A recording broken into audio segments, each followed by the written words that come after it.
El caos del salón de baile parecía a 1000 millas de distancia, un rugido apagado de copas de champán y risas arrogantes.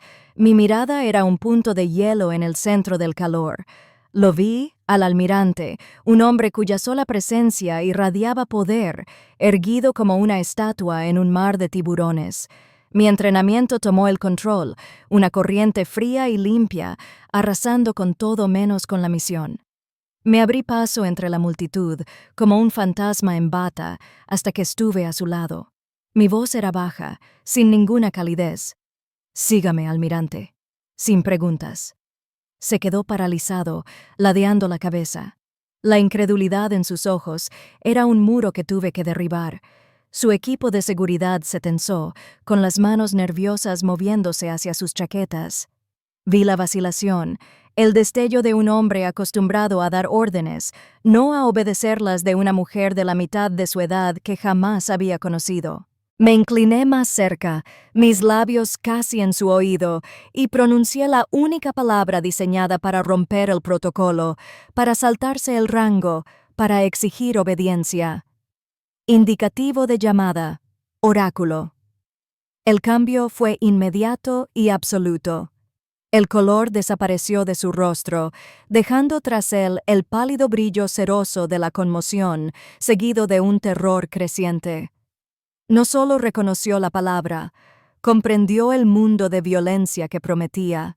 Se giró hacia mí, su porte militar reemplazado por el instinto de un hombre repentinamente consciente de su propia mortalidad, y me siguió sin mirar atrás. 2 pasos. Esa fue toda la distancia que recorrimos antes de que un golpe sordo resonara como un hueso roto. Una telaraña de grietas apareció en la columna de mármol, justo donde segundos antes había estado su cabeza.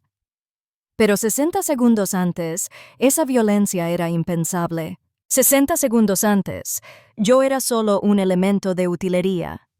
Me había acercado a mi padre, un hombre cuyo orgullo era su rasgo más definitorio y destructivo, mientras se reunía con ese mismo almirante.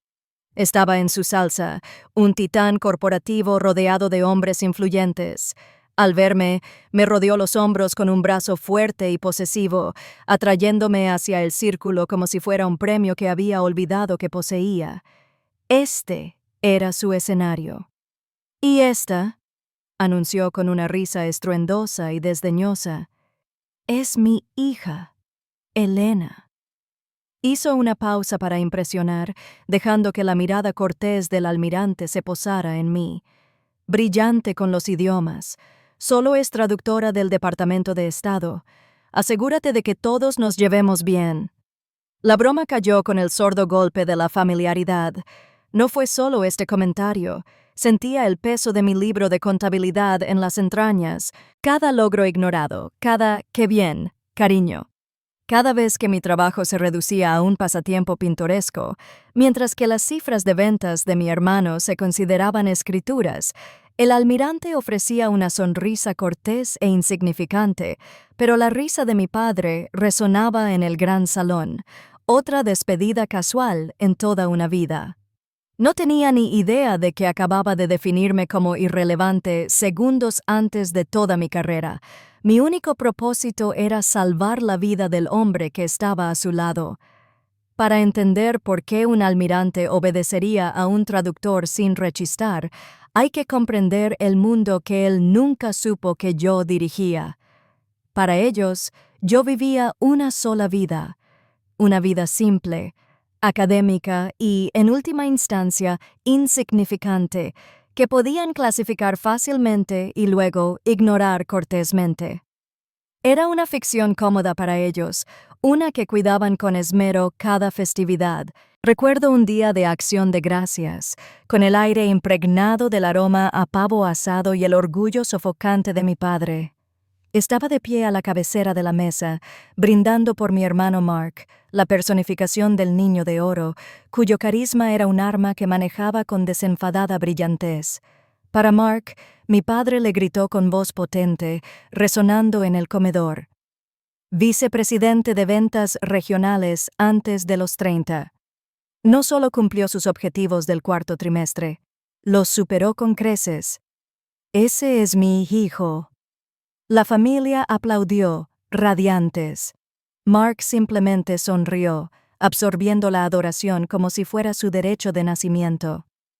Más tarde, cuando hubo un momento de calma en la conversación, intenté compartir un poco de mi propio mundo. Mencioné con mucho cuidado que acababa de regresar de un proyecto en Colombia, donde mi trabajo como analista lingüístico principal había sido fundamental en una importante operación antinarcóticos. La sonrisa de mi padre era paciente, la clase de sonrisa que le dedicas a un niño que acaba de mostrarte el dibujo de una casa torcida. Me dio una palmadita en la mano, un toque ligero y desdeñoso. «Qué bien, cariño. Tanto estudiar está dando frutos». Se dio la vuelta antes de que pudiera responder. «¿Tuviste que hablar mucho español?» No esperó una respuesta. Su atención ya estaba volviendo a la única persona que importaba. «Ahora, Mark, cuéntame sobre esas proyecciones para el próximo año. Quiero saberlo todo». En su mundo yo era la escriba, la chica tranquila que se le daban bien los libros. Mis contribuciones a la seguridad nacional valían menos que una nota al pie en el informe de ventas de mi hermano. Esa era la narrativa. Luego estaba la realidad. Mi realidad no era un comedor cálido, era un esquife. Una instalación de información compartimentada y sensible, enterrada en el corazón de hormigón de Fort Mee. No había ventanas ni sonido, solo el zumbido constante y sordo de servidores y aires acondicionados industriales que destrozaban el silencio. Esta era mi verdadera oficina, una caja fría y estéril donde el destino de las naciones se sopesaba entre susurros y flujos de datos cifrados. Aquí yo no era el escriba, era el oráculo, y mis palabras no eran consideradas anécdotas pintorescas, sino el evangelio. Recuerdo estar frente a una pantalla enorme, cuyo resplandor me teñía el rostro de tonos azules y verdes. La pantalla era un tapiz caótico de señales de inteligencia fragmentadas de 3 continentes diferentes. Para los demás era ruido, pero para mí era una sinfonía. Señalé un conjunto de datos que parecían completamente inconexos. «La charla está correlacionada», dije con voz plana y firme en la sala silenciosa. Presenté a mi supervisor, el director Evans, un hombre de aspecto severo que hablaba con seguridades cortantes y nunca desperdiciaba una sola palabra. Observó mi dedo trazar una línea en el código, con una concentración absoluta. Sabía que no solo traducía idiomas, sino intenciones. «Planean una decapitación simbólica», continué, mientras las piezas encajaban en mi mente. «El activo es un objetivo militar de gran valor, alguien cuya pérdida sería un duro golpe psicológico. Amplié un archivo con los manifiestos de personal para un próximo evento global. El momento, el método, los rumores sobre un águila caída. El perfil del objetivo coincide con el del almirante Jennings. La ventana probable es la cumbre de París». El director Evans asintió lentamente. Su expresión seria me decía todo lo que necesitaba saber. Mi indicativo no era un regalo. Se ganó al ver el futuro en los ecos del pasado. Por supuesto, la brecha entre estos dos mundos se mantenía por algo más que el ego de mi padre. La protegía mi madre, una mujer que trataba la paz familiar como una frágil antigüedad que podía romperse a la menor provocación. Más tarde, esa noche de Acción de Gracias, me encontró en la cocina. Su expresión, una mezcla familiar de compasión y suave advertencia. «Ya sabes cómo es tu padre, Elena», susurró como si las paredes la escucharan. «Simplemente entiende de negocios. Tu mundo es tan hermético, no lo entiende». Me puso una mano en el brazo. Su toque pretendía ser reconfortante, pero se sentía como una jaula. «Que se sienta orgulloso de Mark. Su vida es tan sencilla, tan fácil de celebrar. Es más fácil para todos si no lo forzamos. Más fácil para todos». Las palabras quedaron flotando en el aire entre nosotros. Entendí lo que quería decir. Más fácil para ella, más fácil para él, más fácil para Mark. Mi silencio era el precio de su comodidad, la moneda que mantenía su mundo pacífico y predecible girando. En ese momento, nunca me había sentido más invisible ni más sola. Durante años, había aceptado los dos mundos. Dejé que me llamaran la escriba. El anonimato era un requisito para mi verdadero trabajo y su condescendencia era su camuflaje involuntario. Pero solo respetaban un lenguaje, el poder visible. Decidí en ese salón de baile de París que era hora de hablarlo con fluidez. No hubo un momento decisivo. Ningún cambio drástico en mi decisión de actuar. Solo hubo una señal. Llegó como una serie de tenues clics codificados desde la unidad de comunicación subterránea en mi oído, un sonido fantasma que nadie más podía oír. Era un latido fantasma que solo significaba una cosa: ejecución inminente. En esa fracción de segundo, la hija, la hermana, el escriba, todos se evaporaron. Todos los años de silenciosa frustración, todo el peso emocional del despido de mi padre, todo se convirtió en vapor. Mi objetivo ya no era personal, era clínico. Mi mente no veía a mi padre allí de pie, con su sonrisa engreída y orgullosa. Vio una complicación civil, una variable imprevista en un entorno hostil. Mi único objetivo era el que llevaba grabado a fuego durante miles de horas de entrenamiento. Protocolo 7. Extracción de activos bajo fuego enemigo. No se trataba de buscar venganza, ni de demostrar nada. Se trataba de neutralizar una amenaza y proteger al objetivo. La injusticia que representaba mi padre se convirtió de repente en un ruido irrelevante ante la misión. Mi mente se convirtió en una máquina limpia y fría, trazando los pasos tácticos en una secuencia en cascada.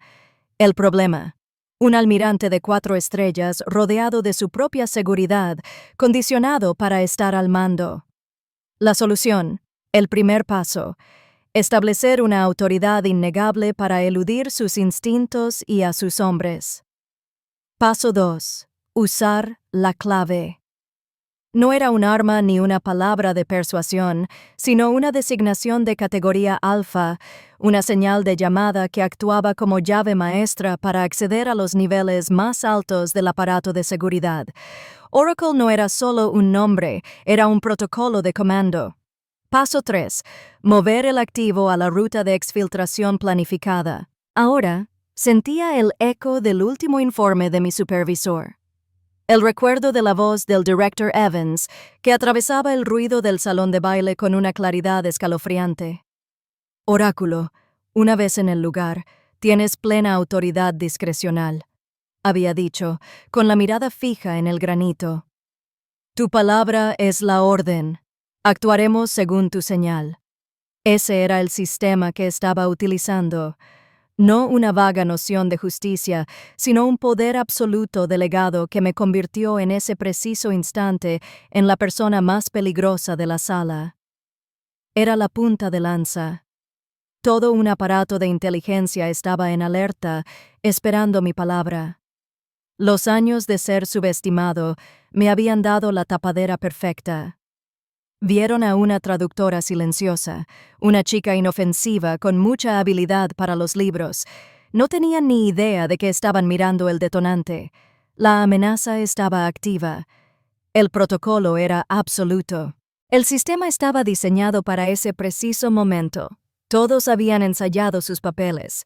Mi padre, sin embargo, no tenía ni idea de que estaba a punto de conseguir un asiento en primera fila para el estreno.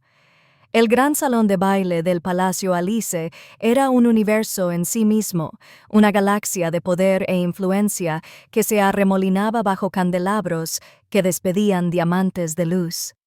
El aire vibraba con una docena de idiomas, una sinfonía de negociaciones silenciosas y risas quebradizas. Y en el centro de todo estaba mi padre, brillando como una estrella orgullosa y pulida. Estaba en su hábitat natural, proyectando éxito.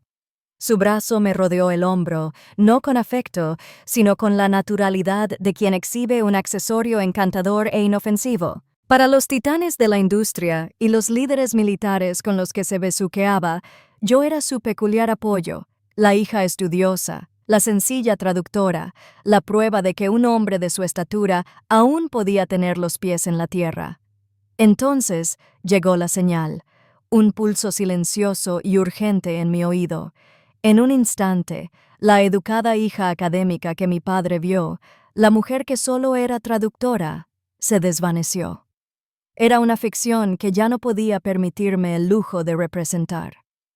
Enderecé la postura, cuadré los hombros y un escalofrío que conocía bien me invadió, afilando el mundo en una serie de amenazas y objetivos. Mi padre aún estaba a media frase contando alguna anécdota autocomplaciente, pero no lo oí. Lo ignoré por completo. Mis ojos se clavaron en el almirante. Mi enfoque, un rayo láser que atravesaba el opulento caos. Me acerqué a él y mi voz era baja, plana y rotunda. «Sígame, almirante, sin preguntas». Se detuvo. Una sonrisa cortés se congeló en su rostro. La confusión nubló sus rasgos. Los hombres que nos rodeaban, su propio equipo de seguridad, cambiaron de postura. Sus miradas iban de mí a él. Su entrenamiento les gritaba que algo andaba mal. Esto era una violación de todos los protocolos que conocían. Un almirante de 4 estrellas no acata las órdenes de un civil. Levantó una mano para hacerle señas para que se detuvieran. Su expresión, una mezcla de intriga y pura audacia ante mi orden, era una mezcla de intriga y pura audacia. Vio a una joven, no una amenaza. Era una montaña y no podía comprender que una piedra le ordenara moverse.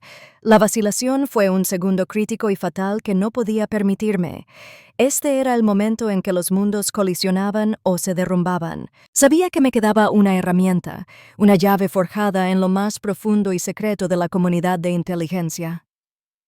Me acerqué a su espacio personal. Mi voz se convirtió en una cuchilla de hielo destinada solo a él. Indicativo de llamada. Dejé la pausa suspendida en el aire, cargada de violencia tácita. Oráculo. La palabra impactó como un golpe físico. Lo vi suceder a cámara lenta. La confusión en el rostro del almirante no se desvaneció. Se hizo añicos, reemplazada por una oleada de reconocimiento, cruda y escalofriante. Era una mirada que solo había visto en simulacros de entrenamiento. El nombre no era un nombre, era una designación. Era una alarma de amenaza prioritaria, una historia de fantasmas susurrada en informes de alta seguridad, un protocolo que significaba que el cielo se derrumbaba en ese preciso instante. Sabía con la certeza de quién ha leído los informes que no le estaba preguntando. Estaba activando un programa que suplantaba su rango, su seguridad y su concepto mismo de la cadena de mando. Todo su cuerpo adoptó una postura diferente.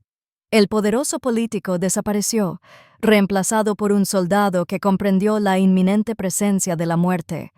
Le dio la espalda a su atónito equipo de seguridad, con la mirada fija en la mía con una mezcla de miedo y absoluta confianza.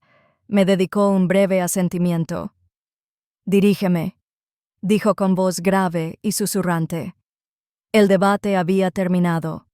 El militar más poderoso de la sala acababa de poner su vida en mis manos con una sola palabra. Dimos exactamente 2 pasos. Un golpe seco y sordo rasgó el aire, y la columna de mármol donde momentos antes había estado la cabeza del almirante explotó en una nube de polvo blanco. Se desató el caos. Los hombres gritaban en francés e inglés. Los cuerpos cayeron al suelo y la sinfonía del salón de baile se convirtió en una cacofonía de pánico puro. Pero mi padre no se movió. Era una estatua, completamente congelado, con la boca abierta en un grito silencioso. La risa condescendiente que me había dirigido hacía unos momentos se había apagado en su garganta, ahogada por la innegable realidad de la bala. Me miró fijamente, a su hija, a la escriba. Observó cómo yo no me inmutaba, ni gritaba, ni siquiera parpadeaba. Observó cómo me convertía en una isla de absoluta calma y un mar de terror, mi mano en la espalda del almirante mientras la otra se dirigía a mi gemelo. «Aquí, oráculo», dije, mi voz atravesando el caos, transmitiendo a todos los canales de seguridad de la zona. «Amenaza activa. Asegura el corredor oeste. La ruta de salida está comprometida. Reescribí al subnivel alfa. Váyanse ya. Observó como hombres curtidos con equipo táctico, hombres del servicio secreto y de las fuerzas especiales francesas, recurrían a mami para recibir órdenes. Observó cómo su inútil hija traductora se convertía en la indiscutible comandante de campo de toda la sala. Mi padre se había pasado la vida midiendo el poder por cargos y oficinas. Al final, solo le bastó una palabra para saber quién tenía realmente la autoridad en la sala. En el resonante túnel de servicio de hormigón bajo el palacio, la adrenalina empezó a desvanecerse, dejando atrás el penetrante aroma a ozono y el pesado silencio de una misión cumplida. El equipo táctico de la CIA formó un muro sombrío y eficiente a nuestro alrededor. El almirante, pálido pero con la mirada clara, se volvió hacia mí. Su mirada había cambiado radicalmente. Ya no veía a un traductor ni a un miembro del personal. Veía al artífice de su supervivencia. Gracias. Empezó con voz áspera. Oráculo. El nombre ya no era un código. Era un título cargado de una profunda reverencia profesional que jamás había conocido en mi propia sangre. Solo hice un leve gesto formal con la cabeza. Mi trabajo estaba hecho. Al otro lado de la zona acordonada, entre las luces rojas y azules intermitentes, vi a mi padre. Un agente de seguridad francés de aspecto severo lo estaba interrogando, pero no respondía. Simplemente se quedó allí, con aspecto perdido y pequeño, con su traje caro arrugado y su habitual confianza pomposa completamente desvanecida. Parecía un globo pinchado. Nuestras miradas se cruzaron un instante a través del caos. No había triunfo en mi mirada. No, te lo dije. No había nada. Le hice una señal sutil, casi imperceptible, al agente estadounidense a cargo, quien habló en voz baja con su homólogo francés. Liberaron a mi padre. Entonces me di la vuelta y me perdí en las sombras del pasillo.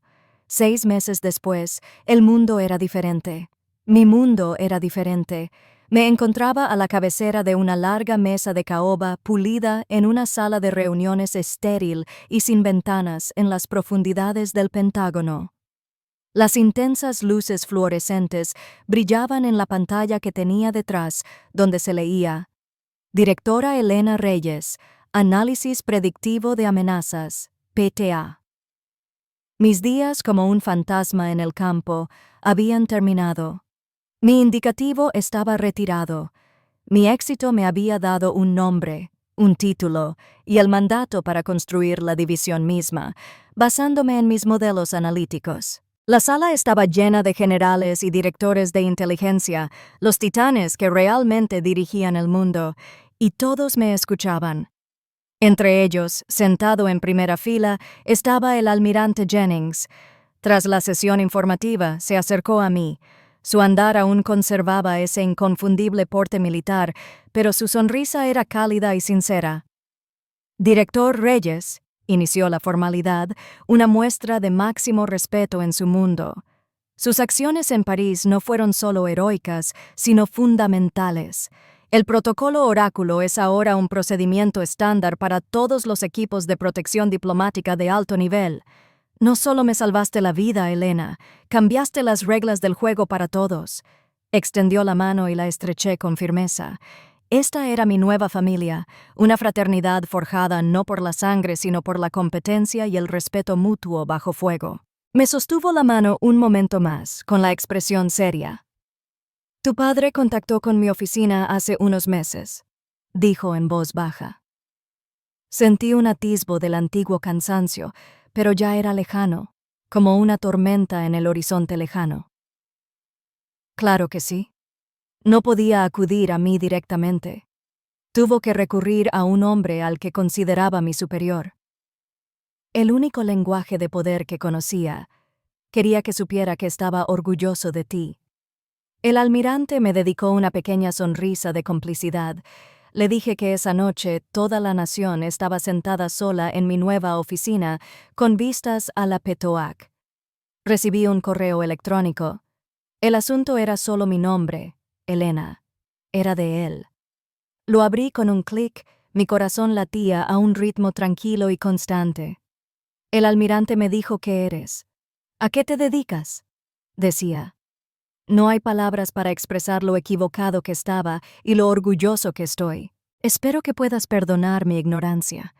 Durante toda la vida, esas palabras lo habrían sido todo. Habrían sido la validación que ansiaba, la disculpa que pensé que sanaría las 1000 pequeñas heridas de mi libro de cuentas.